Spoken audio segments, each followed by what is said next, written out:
கிராம மிஷனரி இயக்கம் வழங்கும் கிராமிய நேரம் என்ற இந்த நிகழ்ச்சிக்கு உங்களை அன்புடன் வரவேற்கிறோம். ஆமேன் வில்லேஜ் டிவி நேயர்களே, நீங்க ட்ரிபிள் சில இணைஞ்சிட்டீங்களா? அண்ணே சொல்லுங்க. சீனா என்னண்ணே? ட்ரிபிள் சீனாவனே சொல்றேன் கேளுங்கண்ணே. ட்ரிபிள் சீனா சைல்டு கேர் சைல்டுனே. உங்க வீட்டில் இருக்கிற ஒரு குழந்தையின் மூலமா கிராமத்தில் இருக்கிற ஒரு குழந்தையை தத்தெடுக்கிறது தான் இந்த திட்டம்னே. இந்த திட்டத்துக்கு நாங்க என்னண்ணே செய்யணும்? இந்த திட்டத்துக்கு நீங்க உங்க வீட்டில் இருக்கிற ஒரு குழந்தை பேர்ல 500 ரூபாய் நீங்க அனுப்புனீங்கன்னா இந்த தொகை இந்த ஊழியத்திற்கு ரொம்ப உதவியா இருக்குனே. இந்த 500 ரூபாய் மூலமா என்னென்னலானே ஊழியம் நடக்குது? நீங்க கொடுக்குற அந்த உதவி தொகை மூலமா நம்ம கிராம மிஷனரி இயக்க ஊழியர்கள் எல்லாம் இணைந்து கிராமங்களில் ஆண்டோரை அறியாத சிறு பிள்ளைகளுக்கு ஒரு அழகான கிட்ஸ் ப்ரோக்ராம் நடத்துறதுக்கு உதவியா இருக்குது. அதோட சேர்த்து இந்த பிள்ளைகள் எல்லாம் ஆண்டோருக்குள்ள வளர்றதுக்கு ஆமேன் கிட்ஸ் டிவின்னு சொல்லி ஒரு கிட்ஸ் டிவி சேனல் ஆரம்பிக்கப்பட போகுது. அதோட சேர்த்து அந்த பிள்ளைகளுடைய கிராமங்களுக்கே போய் அவங்களுக்கு ஒரு அழகான விபிஎஸ் ப்ரோக்ராம் ரெடி பண்ணி அவங்களுக்கு ஆண்டோடைய சத்தியத்தை போதித்து இப்படி நம்ம சந்திக்கிற எல்லா சிறு பிள்ளைகளுக்கும் ஒரு அழகான கிஃப்ட் பாக்ஸ் வேற நம்ம கொடுக்க போறோனே. கிஃப்ட் பாக்ஸா? பாக்ஸ்க்குள்ள என்னென்னலானே இருக்கும்? அந்த பாக்ஸ்க்குள்ள அவங்க ஸ்டடீஸ்க்கு தேவையான ஒரு அழகான ஜாமெட்ரி பாக்ஸ், ஒரு குட்டி பேக், அதோட அவங்க ஆவிக்குரிய வாழ்க்கையில வளர்றதுக்கு ஒரு கிட்ஸ் பைபிள், இப்படி நிறைய பொருட்கள் அந்த பாக்ஸ்ல வச்சு நம்ம அந்த சின்ன பிள்ளைங்களுக்குலாம் கொடுக்க போறோம். இந்த திட்டத்துல இணையறதுக்கு என்னென்ன பண்ணணும்? ஒன்றும் இல்லைனே, நம்ம டிவியில பார்க்குற அந்த நம்பருக்கு உங்களுடைய ஃபேமிலி டீட்டெயில், நீங்கள் தாகம் போகிற உங்கள் குழந்தையோட பெயர், அவங்களுடைய டீட்டெயில் எல்லாம் நிரப்பி இந்த நம்பருக்கு நீங்கள் அனுப்பி வைங்க. இதன் மூலமாக அந்த ஊழியத்தை செய்வதற்கும் இதன் மூலமாக ஆண்டவரை அறியாத சிறு பிள்ளைகள் ஆண்டவரை அறிந்து கொண்டு ஆண்டவருடைய பிள்ளைகளாக மாறுவதற்கு இது ரொம்ப பெரிய உதவியாக இருக்குனே. அண்ணே, நான் எங்கள் வீட்டில் இருக்கிற குழந்தைகளை இந்த ட்ரிபிள் சில இணைக்க போகிறேனே. எனக்கு தெரிஞ்ச என்னோட ஃப்ரெண்ட்ஸ், ரிலேட்டிவ்ஸ் எல்லாத்துக்கும் இதை நான் இன்ட்ரடியூஸ் பண்ணுறேனே. வாவ், ரொம்ப சூப்பர்னே. நேயர்களே, எங்கள் வீட்டு குழந்தைகளை நாங்கள் ட்ரிபிள் சில இணைச்சிட்டோம். அப்போ நீங்கள்? ஆமாங்க, நமது பிரதான ஊழியமே சிறுவர்களை சந்திப்பதுதான். சந்திக்கும் சிறுவர்களை நாளைய தலைவர்களாகவும் எழுப்புதலின் ஆயுதமாகவும் மாற்றுவேன்னு ஆண்டவர் வாக்கு கொடுத்திருக்கிறாங்க. குறிப்பா இந்த வருஷத்துல 1,00,000 சிறு பிள்ளைகளை சந்திக்க வேண்டும் என்ற பெரிய தரிசனத்தோடு செயல்பட உள்ளோம். 1,00,000 சிறுவர்களுக்கு இயேசு கிறிஸ்துவை அறிவித்து ஜீசஸ் கிஃப்ட் என்ற வெகுமதியையும் கொடுத்து அவர்களை தொடர்ந்து ஆண்டவருக்குள்ள வழிநடத்த திட்டமிட்டிருக்கிறோம். 2024 1,00,000 சிறுவர்கள், அவர்களை 500 கொடுத்து தாங்கும் 1,00,000 சிறுவர் பங்காளர்கள் தேவை. ஜெபியுங்கள், எங்களுடன் கரம் கோருங்கள், நாம் இணைந்து தேவனுக்காய் இயன்றதை செய்வோம்.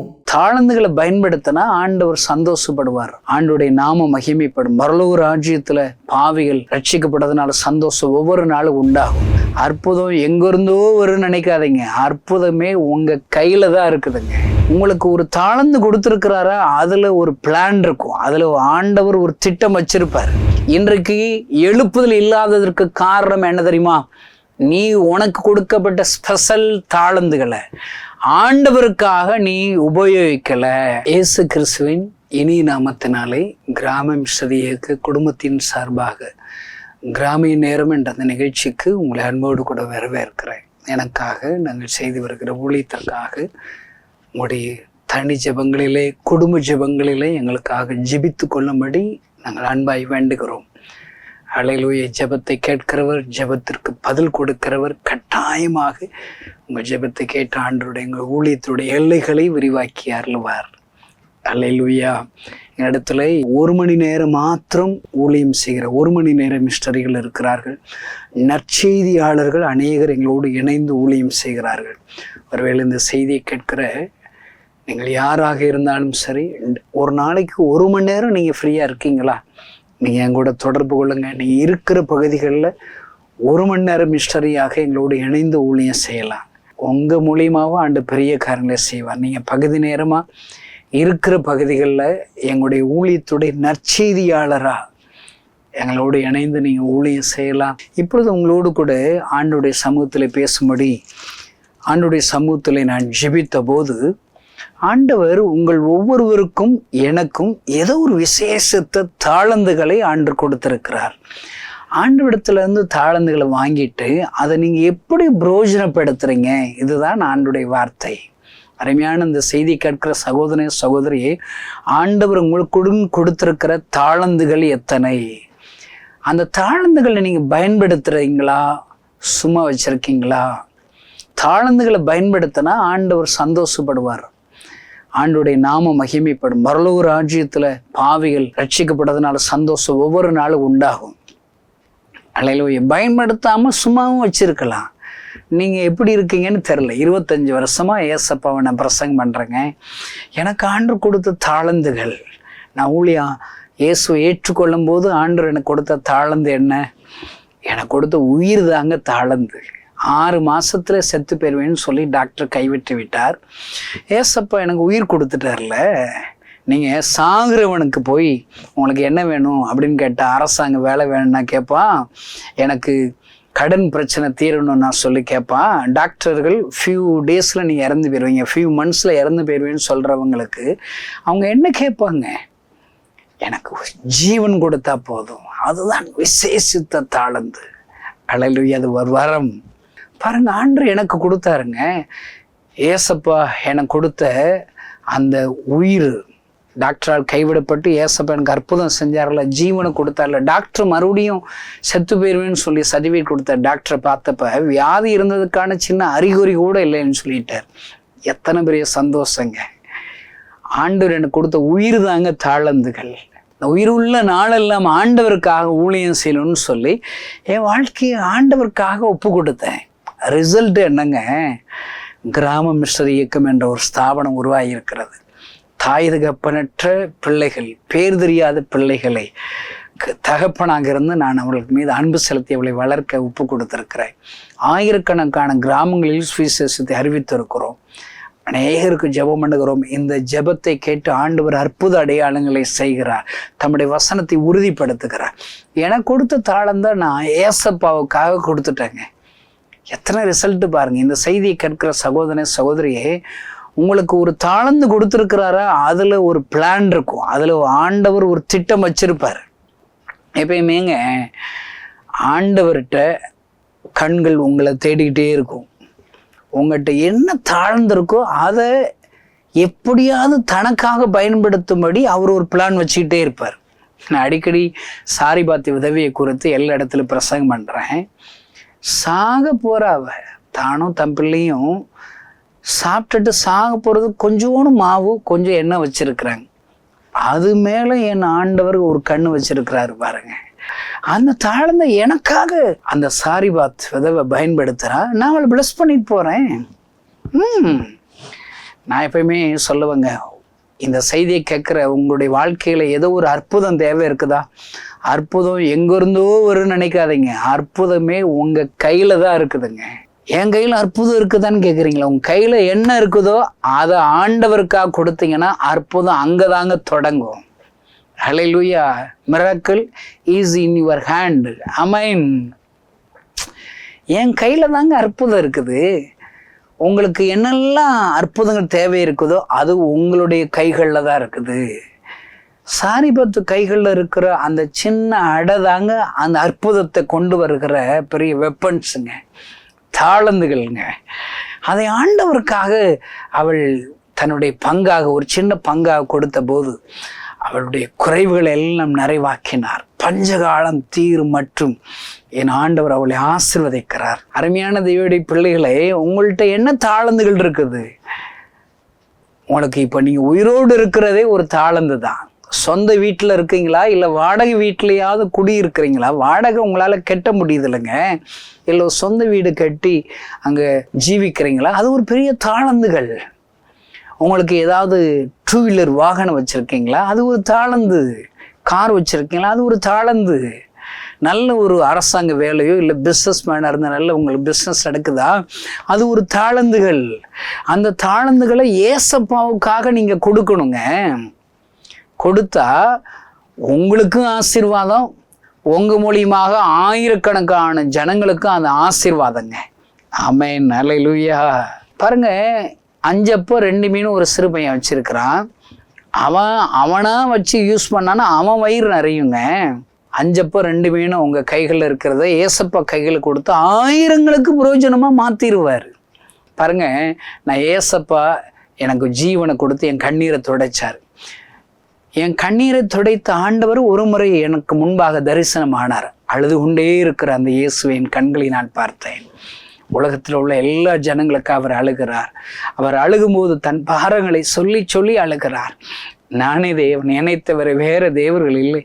நான் இந்த ஜனங்களுக்காக பரிதபிக்கிறேன். என்னால் படைக்கப்பட்ட என் ஜனங்கள், இவளை ஆசீர்வதிக்க விரும்புகிறேன், சந்தோஷம் தர விரும்புகிறேன், சமாதானம் தர விரும்புகிறேன், வியாதிகளை சுகமாக்கும்படி விரும்புகிறேன். ஆனால் யாருமே என்கிட்ட வரமாட்டாங்களே, என்னாலே இல்லாமல் எங்கோ போய் கொண்டு இருக்கிறார்களே. அவர் ஒவ்வொரு ஜனங்களுக்காக அழுது கொண்டே இருக்கிறார். அந்த அழுகிற இயேசுவைத்தான் இந்த 2 கண்களினால் பார்த்தேன். என் காதுகளினால் அப்படி அழுகிற சத்தத்தை நான் கேட்டேன். என் கண்ணீரை துடைக்க இயேசு கண்ணீர் வடிக்கிறாரா? நான் அவருடைய கண்ணீரை துடைக்கட்டும் என்று சொல்லி என் வாழ்க்கையை அர்ப்பணித்தேன். ஏசப்பாவுக்காக ஊழியம் செய்ய அர்ப்பணித்தேன். பாருங்க, ஊழியத்துக்கு வந்து 6 மாசத்துல எனக்கு இன்கம் டேக்ஸில் ஒரு கம்ப்யூட்டரில் டேட்டா என்ட்ரி ஆப்ரேட்டர் அப்படிங்கிற ஒரு போஸ்டர் வந்துருச்சுங்க. சென்ட்ரல் கவர்மெண்ட் ஒரு ஜாப் வந்துருச்சு எனக்கு. பாருங்க, நிறைய கிறிஸ்தவ நண்பர்கள்ட்ட கேட்குறேன், நான் இப்போ ஏசப்பா கண்ணீரை துடைக்க ஊழியம் செய்கிறேன், ஆனால் எனக்கு ஒரு வேலை வந்திருக்குதுங்க. அரசாங்க வேலை வந்திருக்கு. நான் வேலைக்கு போவா இல்லை நான் பார்க்குற ஊழியத்தை கண்டினியூ பண்ணவா அப்படின்னு சொல்லி எல்லார்ட்டையும் விசாரித்தாங்க. கிறிஸ்துவ நண்பர்கள் ஊழியர்கிட்ட விசாரித்தேன். அவங்க எல்லாரும் சொல்லி வச்சாப்புல என்ன தெரியுமா சொல்லாங்க? எந்த ஒரு நன்மையான ஈவும் ஜோதிகளின் பிதாவிடத்திலிருந்து தான் இறங்கி வரும். ஏசப்பா சித்தம் இல்லாமல் உங்களுக்கு வேலையே கிடைச்சிருக்காது, அவர் தான் உங்களுக்கு வேலை கொடுத்துருக்கிறாரு அப்படி சொல்லிட்டாங்க. நான் பாருங்க, ஏசப்பாட்ட ஜெபிக்கிறேன். நான் புதுசாக ஏசப்பா ஏற்றுக்கொண்ட நாட்களில் ஏசப்பா என்னோடு கூட பேசுவார். நான் ஒரு காரியத்துக்கு ஜெபம் பண்ணேன்னா 1 வாரத்தில் பதில் வந்துடணுங்க. இல்லாட்டா ஆண்டவர்கிட்ட போராடி கேட்போம், ஒன்று தாங்க, இல்லாட்டா தரமாட்டேன்னு சொல்லுங்க. எஸ் சொல்லுங்க, இல்லாட்டா நோ சொல்லுங்க, இல்லை வெயிட் பண்ணணுமா, வெயிட் பண்ணுறேன். ஏசப்பா கொடுக்குற பதில்களில் 3 பதிலுங்க. Yes, no, wait. இந்த செய்தியை கேட்கிற சகோதரன் இந்த 3 விதமான பதில்களையும் நீங்கள் ஏற்றுக்கொள்ள பழகுங்க. அப்போதான் உங்கள் வாழ்க்கை சந்தோஷமா இருக்கும். ஹல்லேலூயா. நான் ஆண்டவரே, நான் வேலைக்கு போவா வேண்டாமான்னு ஆண்டவரிடத்தில் கேட்டால் ஆண்டவர் எஸ்னும் சொல்ல மாட்டார், நோனும் சொல்ல மாட்டார். ஒரு பக்கம் ஏசப்பா அழுகிறான்னு தான் நான் ஊழியத்துக்கு வந்தோம். ஒரு பக்கம் எங்கள் வீட்டில் பார்த்தீங்கன்னா வேலைக்கு போனால் எங்கள் அம்மாவுடைய கண்ணீர் துடைக்கப்படல, அவங்க பாவம் பணம் கஷ்டப்படுறாங்கள. ஒரு பக்கம் எங்கள் அம்மா அழுகுறாங்க, ஒரு பக்கம் ஏசப்பா அழுறாரு. நான் என்ன செய்யணும்? நான் அன்னைக்கு போய் வேலையில் ஒப்பு கொடுக்கணும். நான் திடீர்னு சர்டிஃபிகேட்ஸ் எல்லாம் அப்பாயின்மெண்ட் ஆர்டர் எல்லாத்தையும் எடுத்துகிட்டு போகிற வழியில் சைக்கிளை ஒரு ஓரமாக ஒரு இடத்துல நிறுத்திட்டு அந்த இடத்துல நான் முழங்கால் போட்டேங்க. ரோட்டில் முழங்கால் போட்டு, ஏசப்பா நீங்களே இந்த வேலை கொடுத்துருந்தாலும், பரத்திலிருந்து இந்த நன்மை வேலைங்கிற நன்மை வந்திருந்தாலும் நான் அந்த வேலை பார்க்க மாட்டேன் ஏசப்பா. என் வாழ்க்கையை உங்களுடைய கைகளில் கொடுக்க போகிறேன். நீங்கள் கொடுத்த தாழ்ந்தே இந்த உயிர் தானே, இந்த உயிரோடு இருக்கிற நாளெல்லாம் உங்கள் கண்ணீரை நான் துடைப்பேன் என்று சொல்லி முழங்கால் படியிட்டு அழுதேன். ஒருவேளை என்கிட்ட கையில் கொடுக்கப்பட்ட இன்கம் டேக்ஸ் அந்த அப்பாயின்மெண்ட் ஆர்டரை கிழிச்சு போட்டேங்க. ஒரு கம்ப்யூட்டர் படித்ததுக்காக தான் எனக்கு அந்த வேலை வந்துச்சு. அந்த கம்ப்யூட்டர் சர்டிஃபிகேட் கிழிச்சு போட்டேங்க. ஹல்லேலூயா. நான் ஏசப்பா, நீங்கள் எனக்கு கொடுத்த இந்த இந்த உயிர் தான், இந்த உயிரை உமக்காக தான் கொடுப்பேன். உயிர் உள்ள நாளெல்லாம் உம்முடைய ஊழியத்தை செய்வேன் என்று ஒப்பு கொடுத்தேன் ஐயா. ஹல்லேலூயா. ஆண்டவர் என்னை எடுத்து பயன்படுத்துகிறார். அருமையான தேவனுடைய பிள்ளைகளே, எனக்கு கொடுக்கப்பட்ட தாளந்துகளை நான் பயன்படுத்துகிறேன். What about you? ஹல்லேலூயா. எல்லாம் ஏசப்பாவுக்காக கொடுக்கணுங்க. பாருங்க, மத்தேயு 25ஆம் அதிகாரத்தில் நீங்கள் வாசி பார்த்தீங்கன்னா 15ஆம் வசனம் என்ன சொல்லுது?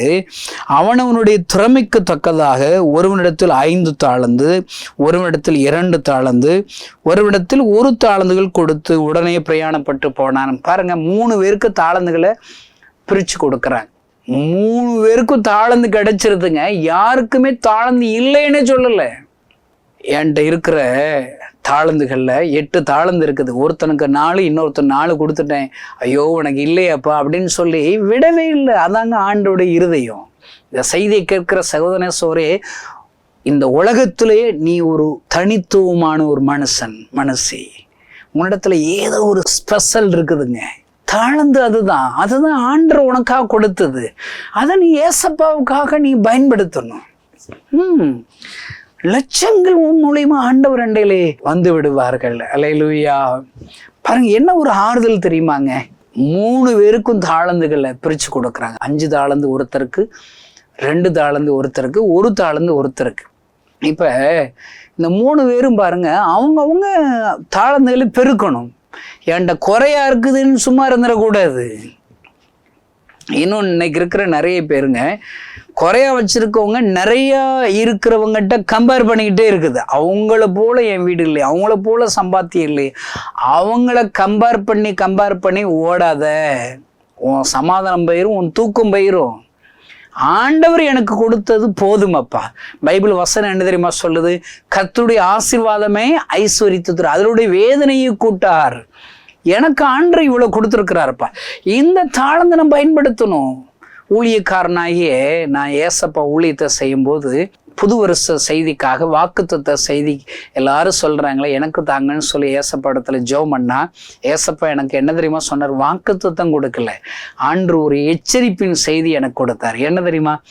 நான் உன்னை உலகம் ஃபுல்லாக பயன்படுத்த போகிறேன், ஆனால் நீயாக தான் இருக்கணும். நீ யாரு கூடயும் கம்பேர் பண்ணி ஊழியம் செய்யாத. இப்போ நான் ஒரு மிஸ்டரி இயக்கம் வச்சுருக்கிறேங்க. என்னை விட பெரிய பெரிய மிஸ்டரி இயக்கங்கள் நிறைய இருக்குது. அவங்களோட நான் கம்பேர் பண்ணக்கூடாது. அவங்க வேறு விதமான ஊழியங்கள். ஹல்லேலூயா.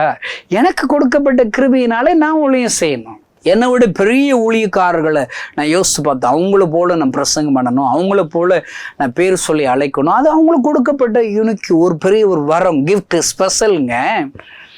அதுபோலயே நான் இருக்கணும் அப்படின்னு சொல்லி நான் விரும்பக்கூடாது. எனக்கு என்ன தெரியுமா அதான் பேசணும். இப்போ இது 1 சாமுவேல் 17 அதிகாரத்தில் யுத்த களத்தில் சவுலோடு இருக்கிற யுத்த வீரர்கள் நல்ல ட்ரெயின்டுங்க, நல்ல பயிற்சி பெற்றவங்க தான். அவங்க நல்ல யுத்தத்திற்கே உரிய ட்ரெஸ் எல்லாம் வச்சிருக்கிறாங்க, பட்டையை வச்சிருக்கிறாங்க, மார்க்கவசம் போட்டிருக்காங்க, தலைச்சீரை இருக்குது, ஷூ இருக்குது. ஆனால் என்ன செய்ய சும்மா இருக்கிறாங்க. நம்மால் தாவீது வர்றான் பாருங்க, நான் யுத்தம் பண்றேன்ப்பான்னு சொல்றான். அவங்க எல்லாரும் யுத்தம் பண்ணணும்னா நீ இப்படிதான் பண்ணணும் அப்படின்னு சொல்லி அவங்களுக்குரிய ட்ரெஸ் எல்லாம் இவனுக்கு போட்டு பார்க்குறாங்க. இவனுக்கு பழக்கம் இல்லை, கொஞ்சம் தூரம் நடந்து பார்க்குறான், ஒன்றும் உருப்படலை பாருங்க. அவனுக்கு நடக்கவே தெரில அந்த ட்ரெஸ் போட்டு. எல்லாத்தையும் தூக்கி எரிஞ்சிடுறான். இன்னைக்கு இப்படிப்பட்ட ஊழியக்காரர்கள் இருந்தால் தாங்க இந்தியாவில் எழுப்புதல் வரும். அவனுக்கு தெரிஞ்சதெல்லாம் கவட்ட கல்லுங்க. 5 கல்லை பிறக்கிறான். ஆடு மேய்க்கிறதுக்காக ஏற்கனவே கையில் வச்சிருக்கிற அந்த கவட்டை எடுக்கிறான். 5 எடுத்தான்னு தெரில. அதுவே கொஞ்சம் விசுவாச குறைச்சலான்னு கூட நான் யோசித்து ஜெபம் பண்ணியிருக்கிறேன். தேவையில்லைங்க. ஆண்டு மேலே விசுவாசம் வச்சிருக்கிற ஒரு மனிதனுக்கு ஒரே கல் போதுங்க. அதுக்கு நிறைய டெஃபனிஷன் எல்லாம் பண்ணுவான். எனக்கு அதெல்லாம் புரியாதுங்க. எனக்கு அவன் 5 கல் வச்சிருந்தான். 5 கல் தேவையே கிடையாது. ஆண்டவர் முதல் கல் தாவீது அப்படி எரியும் போது உடனே அடிச்சிட்டான். நான் அந்த இடத்துல இருந்திருந்தேன்னா என்ன நினைச்சிருப்பேன், நான் ஒரு கல் எடுத்து குறி பார்க்கும்போது தவறி போச்சா நமக்கு இந்த அழைப்பு உள்ள ஓடுறதுன்னு யுத்த களத்தை விட்டு நானே வெளியேறியிருப்பேன். இப்படி செஞ்சாலும் செஞ்சிருவான்னு தான் ஆண்டவர் ஒரே கல்லில் கோலியாத்தை அடிக்கிறாரு. அல்லேலூயா. நான் சொல்றேன், உனக்கு எது பெஸ்டா செய்ய தெரியும் அதை நீ பயன்படுத்தணும். பாருங்க, 5 தாளந்து உள்ளவன் சூப்பராக அதை ஸ்பெண்ட் பண்ணுறான், மீதி 5 சம்பாதிச்சிட்றான். 2 தாளந்து உள்ளவன் சம்பாதிச்சிட்றான். அந்த 1 தாளந்து உள்ளவன் நான் அடிக்கடி யோசிப்பேன், அநேகமாக அந்த 1 தாளந்து உள்ள தமிழ்நாட்டில் உள்ள கிறிஸ்தவனான்னு தெரில, இல்லை இந்திய கிறிஸ்தவங்களான்னு தெரில. என்னங்க, நான் ரட்சிக்கப்பட்டு 25 வருஷத்துக்கு முன்னாடி வரும்போது கிறிஸ்தவோடைய எண்ணிக்கை 5% சொன்னாங்க. இப்பயும் அதே 5% தானுங்க சொல்கிறாங்க. எனக்கு வெக்கமாக இருக்கு. நானும் சரியாக ஊழியம் செய்யலையோன்னு தோணுதுங்க. கூடணுங்க, பழகி பெருக வேண்டாமா? பாருங்க என்ன நடந்திருக்குதுங்க. நம்மளுக்குரிய தாளந்துகளை பயன்படுத்தலைங்க. இந்த செய்தி கேட்கிற சகோதர சோரியை இன்றைக்கு எழுப்புதல் இல்லாததற்கு காரணம் என்ன தெரியுமா? நீ உனக்கு கொடுக்கப்பட்ட ஸ்பெஷல் தாளந்துகளை ஆண்டவருக்காக நீ உபயோகிக்கல. நீ சுயநல கிறிஸ்தவங்களா இருக்கிறீங்க. நான் சர்ச்சுக்கு போவேன், பாட்டு படிப்பேன், அங்கே காணிக்க கொடுப்பேன், தசமம் கொடுப்பேன், கொஞ்ச நேரம் அந்நிய பாஷை பேசிட்டு நான் மாட்டி வீட்டுக்கு வந்துடுவேன். அடுத்த வாரம் சர்ச்சுக்கு போய் இதே தான் செய்வேன்னா பேசாமல் நீ சர்ச்சு போகிறதை நிறுத்திடுங்க. அது எதுக்குங்க சர்ச்சுக்கு போகணும்? நான் சபை போகிறது பங்குறதுல விட்டு விடாது இருக்கணும். அதை நான் குறை சொல்லலைங்க. நீங்கள் சர்ச்சுக்கு போகிறீங்களா, அங்கே வேத வசனங்கள்லாம் நிரப்பப்படுங்க, அபிஷேகத்தில் நிரப்பப்படுங்க. நீங்கள் என்ன செய்யணும்? செயல்படணுங்க ஆண்டவருக்காக. பரிசுத்த ஆவியானவர் என்பது ஒரு தாளந்துகள், அந்நிய பாஷை என்பது ஒரு தாளந்து. சிலருக்கு பாடல் பாடுகிற தாளந்துகள் இருக்கிறது, அதை ஆண்டவருக்காக பயன்படுத்துங்க. சிலருக்கு விசேஷத்த கிருபை வரங்களை கொடுத்துருக்கிறாரா, அதை பயன்படுத்துங்க. இன்னைக்கு எல்லா கிறிஸ்தவங்களை நான் பார்க்குற வேதனையான காரியம் என்ன தெரியுமா? தாளந்துகளை கிறிஸ்துவங்க மத்தியில தான் பயன்படுத்துறான். நீங்க இப்போ பாடல்கள் பாடுறாங்களே, அந்த பாட்டுல எத்தனை பாடல்கள் சுவிசேஷ பாடல்கள் இருக்குதுங்க. இயேசுவை அறியாதவங்க இயேசுவை அறியறதுக்காக எத்தனை பாடகர்கள் எழுதுறாங்க. எழுதுற பாடகர்களை நான் குறை சொல்லங்க. நம்மளா எழுப்புதலுக்காக நம்மளா பாட்டு பாடிக்கிட்டே இருக்கோம், எழுதிக்கிட்டே இருக்கோம்.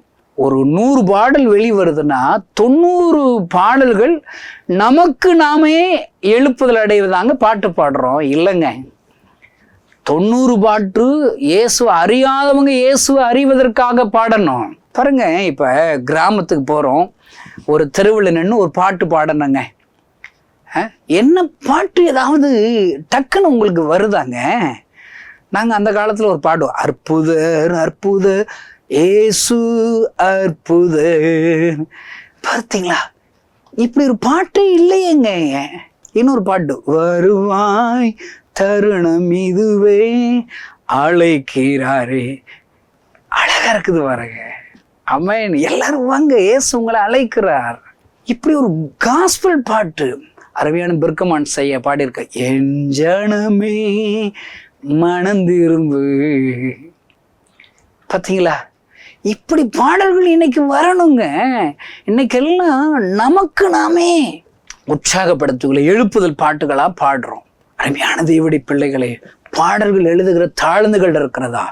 காணாமல் போன ஒரு ஆடு அந்த தொழுவத்தில் சேர்க்கப்படுவதற்காக அந்த தாளந்துகளை பயன்படுத்துகிற ஊழியர்கள் எழும்பும்படி ஜெபியுங்கள் ஐயா. அல்லேலூயா. அருமையான கிறிஸ்துவ நண்பர்களே, உங்களுடைய எண்ணம் தாழ்ந்துகள் கொடுத்தாலும் அதை என்ன செய்யணும்? புறஜாதிகள் இயேசுவை அறிவதற்காக பயன்படுத்தணும். அப்போதான் ஆண்டவர் சந்தோஷம் அடைவார், பரலோக சந்தோஷம் அடையும். அல்லேலூயா. இன்னைக்கு கிறிஸ்தவங்க கொடுக்கிற காணிக்கைகள் யாருக்கு அதிகமாக பயன்படுத்துகிறாங்க, செலவழிக்கிறாங்கன்னு சொல்லி ஒரு சர்வே எடுத்து பாருங்க. 90% காணிக்கைகள் நமக்கு நாமே ஸ்பெண்ட் பண்ணிக்கிறோம். ஒரு சர்ச் நான் பார்த்தேங்க, அது சும்மா ஓட்டு வீடு, இந்த சகப்புகள் எல்லாம் ஓடெல்லாம் வச்சுருப்பாங்களே, அந்த ஓடு இருந்துச்சு, கீழே சிமெண்ட் தர இருந்துச்சு. அந்த சர்ச்சு எல்லாம் போகும்போது நாங்கள் கொஞ்சம் நேரம் ஜெபிச்சுட்டு போவேன். கொஞ்ச நாள் கழித்து அந்த ஓடை பிரிச்சுட்டாங்க, சென்ட்ரிங் போட்டுட்டாங்க, சிமெண்ட் தர அடுத்து டைல்ஸ் தரையாக மாறிடுச்சு. இப்படியே மாறி பாருங்க. அடுத்த தரையில் அவங்க தேக்கு மரம் வச்சு சேர்ஸ் போட்டுட்டாங்க. முதல்ல தகர சேர் போட்டாங்க, அடுத்து தேக்கு சேர் போட்டாங்க. அடுத்து கொஞ்சம் வருஷங்களில் பார்த்தா அந்த சர்ச்சில் ஏசி இருக்குதுங்க. ஏசி சர்ச்சாக மாறிடுச்சு. நான் சொல்கிறேன், அந்த சர்ச்சு வருஷம் பணம் செலவழிச்சுக்கினேன், பல லட்சங்கள் அந்த சர்ச்சை செலவழிச்சு. நான் தப்புன்னு சொல்லலைங்க, நல்லது, ஆண்டுடைய ஆலயம் சிறப்பாக இருக்கட்டும். ஆனால் அங்கே ஸ்பெண்ட் பண்ணுற அதே செலவுகள் புறஜாதிகளுக்கும் செலவழிக்கணும். புறஜாதிகள் இயேசுவை அறிவதற்காக அந்த தாளந்துகளை பயன்படுத்தணும். அருமையான கிறிஸ்துவ நண்பர்களை, நீங்கள் உங்களுடைய தாளந்துகளை எப்படி செலவழிக்கிறீர்கள்? சொந்த வீடு வச்சுருக்கீங்களா? அந்த வீட்டில் மாதத்தில் ஒரு நாள் உங்களுடைய கொரோனொலி மாதிரி ஜெபக்கூட்டை வைங்களேன். உங்கள் சேஸ்த நண்பர்கள், உங்கள் சொந்தக்காரங்களாம் கூப்பிட்டு ஒரு ஜெபக்கூட்டை வைங்க. அவ்வளோதாங்க. உங்கள் தாளந்து ஏசப்பாவுக்கு பயன்படுத்துகிறீங்க. உங்களுக்கு 2 வீலர் வச்சுருக்கீங்களா? மாதத்தில் ஒரு நாளாவது ஒரு கிராமத்துக்கு போய், சும்மா உங்களுக்கு பயமாக இருந்துச்சுன்னா ஒரு ப்ரேயர் வாக்கு மாதிரியாவது கிராமத்தில் ஒரு ஓரமாக வண்டி நிறுத்திட்டு போய் ஜெபிச்சுட்டு வாங்குங்க. நீங்கள் சும்மா ஒரே கிராமத்துக்கு மாதத்தில் ஒரு நாளாவது போயிட்டே இருந்தீங்கன்னா கொஞ்ச நாளில் உங்களுக்கு தைரியம் வரும். அங்கே இருக்கிற தாத்தா பாட்டிகிட்ட முதல்ல பேச ஆரம்பிங்க. அவங்க உங்களை திருப்பி அடிச்சிட போகிறாங்க. அடுத்து கொஞ்சம் அப்படி சிறு பிள்ளைகிட்ட பேச ஆரம்பிங்க. அடுத்து பெரியவங்ககிட்ட பேச ஆரம்பிங்க. உங்கள் தாளந்துகளை பயன்படுத்தணும். 2 வீலர் தாளந்துகளை பயன்படுத்தணும். கார் வச்சுருக்கீங்களா? குடும்பமாக நீங்கள் போங்க. உங்கள் பிள்ளைகளுக்கு கிராமம்லாம் எவ்வளோ கஷ்டப்படுறாங்க, நீ எவ்வளோ வசதியாக இருக்க, அது உங்கள் பிள்ளைகள் அறிகிறதுக்குனாலும் உங்கள் காருங்கிற தாளந்துகளை பயன்படுத்துங்க. அருமையான தேவனுடைய பிள்ளைகளை, ஒரு தாளந்து உள்ளவன் அந்த தாளந்துகளை செலவழிக்காதபடி வீட்டிலே புதைத்து வைத்து விட்டானாம். அவன் 25 வசனத்தில், ஆகையால் நான் பயந்து போய் உமது தாளந்து நிலத்தில் புதைத்து வைத்தேன். புதைச்சி வச்சுட்டான். அவனுக்கு கிடைக்கிற பலன் என்ன தெரியுமா? நரகம், அழுகையும் பற்கடிக்கும் உள்ள இடத்துல போடுங்கள் என்று சொல்லுகிறார். அதை வாங்கி நல்ல பயன்படுத்தின அவங்க கையில் அதை கொடுத்துட்றாங்க. உள்ளவனவனும் அவனுக்கு கொடுக்கப்படும். ஹல்லேலூயா. அருமையான தேவனுடைய பிள்ளைகளே, இந்த செய்தி கேட்குற நீங்கள் உங்களுக்கு கொடுக்கப்பட்ட தாழ்ந்துகள் எல்லாம் யோசிங்க. அதை ஏசப்பாவுக்காக நான் பயன்படுத்துகிறேன்னு சொல்லி ஒப்பு கொடுங்க. ஆண்டவர் உங்களை ஆசீர்வதிப்பார். கொஞ்சத்தில் உண்மையாக இருந்தீங்கன்னா அநேகத்தின் மேலே உங்களை அதிகாரியாக வைப்பார். எல்லா கண்களை மூடி நாம் ஜெபிப்போம். பரலோகத்தில் இருக்கிற எங்கள் அன்பு தகப்பனே, இந்த செய்தியை கேட்கிற ஒவ்வொருவருக்காக நான் ஜெபம் பண்ணுகிறேன் அப்பா. ஹல்லேலூயா. உமக்காக, உம்முடைய நாம மகிமைக்காக நீங்கள் கொடுத்த தாளந்துகளை அவர்கள் பயன்படுத்த நீர் உதவி செய்வீரா. அந்த தாளந்துகள் பெருகட்டும் அப்பா. ஆயிரங்களாக லட்சங்களாக பெருக செய்வீராக. ஒவ்வொரு கிறிஸ்தவர்களும் அவங்களுக்கு கொடுத்திருக்கிற ஸ்பெஷலான தாளந்துகளை உமக்காக பயன்படுத்தினா எங்கள் காலத்திலேயே எங்கள் தேசம், எங்களை சுற்றியுள்ள கிராமங்கள் உமக்கு சொந்தமாகுமே. எங்கள் தேசமை கண்டுகொள்ளுமே. அப்படிப்பட்ட அற்புதத்தை எங்கள் கண்கள் காண உதவி செய்வீரா. ஒவ்வொருவரும் உமக்காக செயல்பட பொருதுனை செய்ய உதவிச்சு இயேசு நாமத்தினால் பிதாவே, ஆமென். இந்த செய்தி நிச்சயமாக உங்களை செயல்பட தூண்டிருக்கும் என விசுவாசிக்கிறோம்.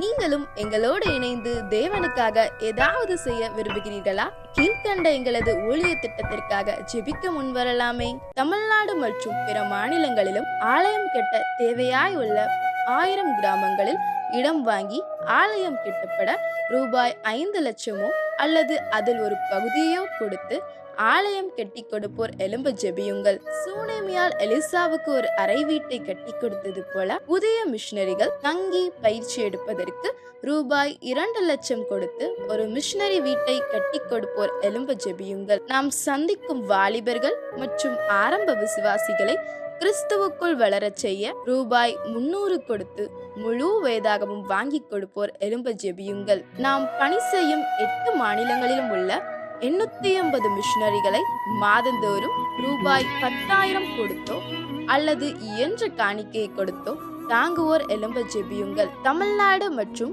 பிற மாநிலங்களிலும் துரிதமாக சுவிசேஷம் அறிவிக்கவும் பின்தொடர் பணிக்காகவும் சுவிசேஷ வாகனங்கள் வாங்கி கொடுப்போர் எழும்ப ஜெபியுங்கள். தங்கள் வாலிப மற்றும் சிறு பிள்ளைகள் ரட்சிக்கப்பட, அபிஷேகிக்கப்பட மற்றும் இயேசுவுக்கு சாட்சியுள்ள பிள்ளைகளாக வளர கண்மணி பிள்ளைகள் இயேசுவுக்காக திட்டத்தில் தங்கள் பிள்ளைகளை இணைக்கிற பெற்றோர்கள் எழும்ப ஜெபியுங்கள். இந்தியா முழுவதிலும் இன்னும் துரிதமாக நம் மிஷனரி பணிகள் நடக்க மாதந்தோறும் அல்லது வருடத்திற்கு ஒரு முறையாவது ரூபாய் 1000 கொடுத்து எழுப்புதல் விரும்பும் பங்காளர் திட்டத்தில் இணைகிற அநேகர் எழும்ப ஜெபியுங்கள். மேலும் எங்களோடு தொடர்பு கொள்ள விரும்பினால் திரையில் காணும் எங்கள் முகவரியும் குறித்துக் கொள்ளுங்கள். கிராம மிஷனரி இயக்கம், தபால் பெட்டி எண் 51, விருதுநகர் 626001. இந்த நிகழ்ச்சியையோ அல்லது எங்கள் ஊழியத்தையோ நீங்கள் தாங்க விரும்பினால் எங்கள் தொலைபேசி எண்ணை குறித்துக் கொள்ளுங்கள். 7378000444. கர்த்தர் தாமே உங்களை ஆசீர்வதிப்பாராக.